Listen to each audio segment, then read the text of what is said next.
Hello everybody, how the devil are you? This is Cirque, and I just saw the movie Midsummer by Ari Aster, and I've been thinking about it a lot, so much that I decided that I would make this video. There are a number of things that I would like to talk about with the movie, so I'm going to split this up. It's going to start off with sort of a synopsis and history about the movie and the director. Then I'll do a short form review. Then I'm going to do some comparisons between the film and another film or other films. And then finally, just various thoughts and theories about the themes and other T-words. So hopefully this is enjoyable, and I will warn before I get into the spoiler section, in case you have not seen any of the films that I'm going to be talking about, because the last thing I want to do is ruin an experience for anyone.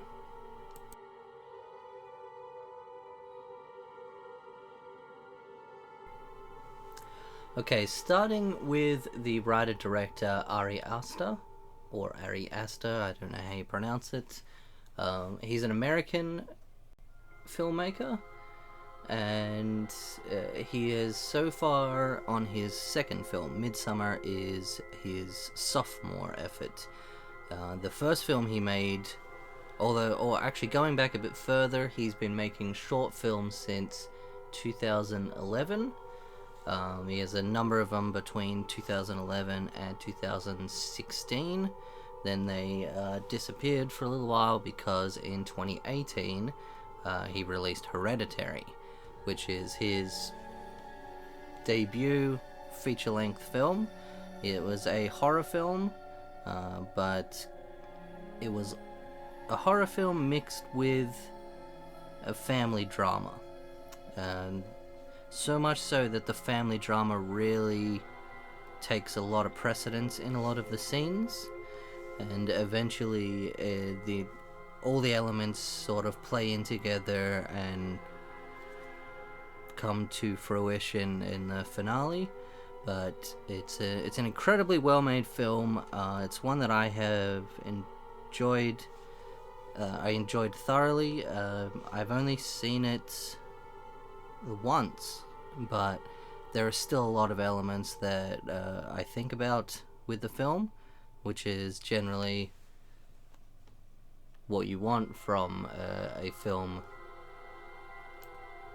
And so after Hereditary, I heard that Ari made Midsummer, which I was on board with just from the strength of Hereditary. I didn't know much about it. I knew a little bit about it, but then I had a little bit of a further look into it, and one thing that I actually uncovered just after the fact, after I'd seen the film, is the fact that I'm not sure how much this happens in Hollywood or the world of filmmaking in general. I'm not actually in that world. I just watch a lot of movies, but the actual pitch for Midsummer came from a studio. They contacted him, Ari, and they asked him to make essentially a slasher film set in Sweden. He originally declined this because he didn't want to make that kind of film. He didn't have any way into that world, but later he came back to them and he said he would do it because he had an idea. And so it ended up that Midsummer, much like Hereditary, is a film that's two parts that are melded into one of which being a horror film. So that's the basic information there on who he is as a filmmaker. He's a filmmaker that's very daring in his themes and what he's willing to convey on the screen. He's doesn't appear to be like, even though his films so far have been very well received, doesn't appear that that's his goal. He's not making movies for mainstream purposes. He's making movies because he wants to talk about certain ideas and themes and mix them with other ideas and themes which may not be connected a lot, or may have one very much outweighing the other. I mean, there are tons of horror movies which experience loss because people are getting murdered all the time in them, but Hereditary and now Midsommar take this in a very different way, and overall, yeah, they're just fantastic films. So that's essentially that's the backstory, and it's sort of my review as well, but I'm just going to go a little bit more in depth with that now.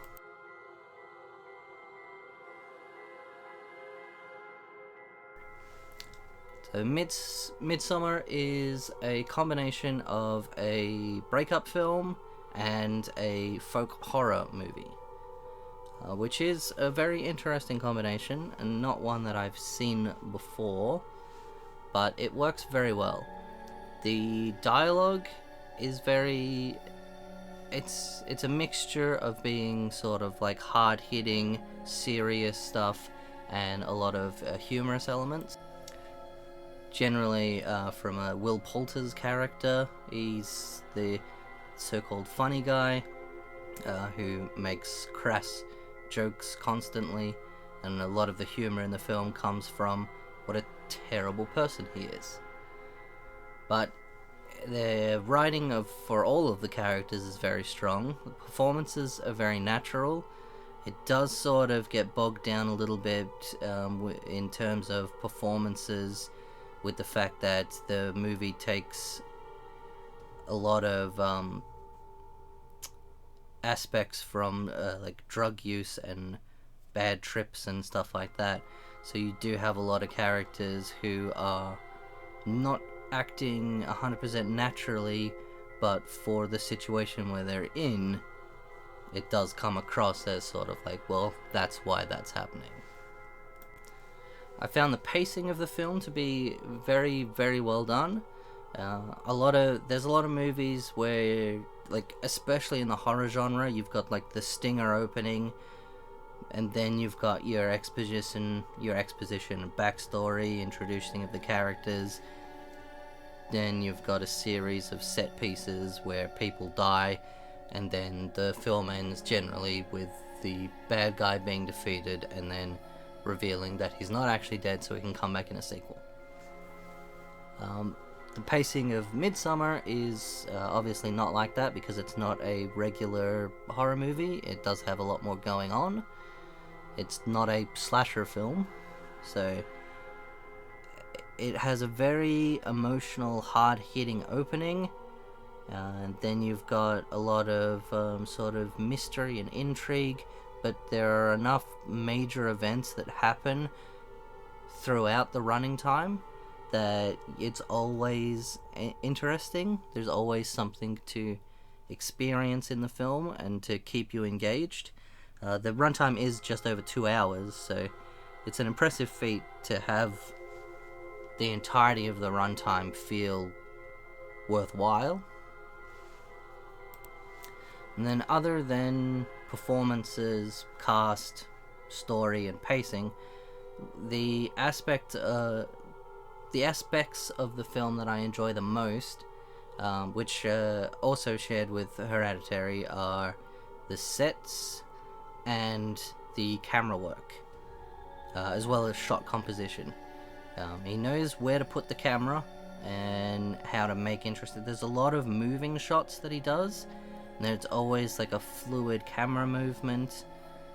There's a lot of interesting framing done in the shots.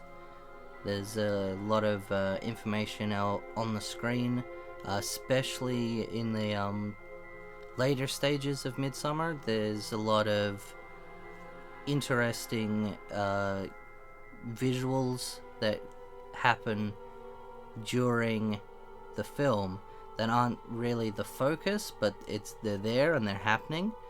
There's a lot of things that happen in the background which make it feel like a very sort of lived-in world. And it is, I believe, the brightest horror movie of all time. Throughout the film, once they leave America and head to Sweden, I think there are 2 short scenes that happen in the dark, and everything else is in beautiful, sun-bathed midsummer.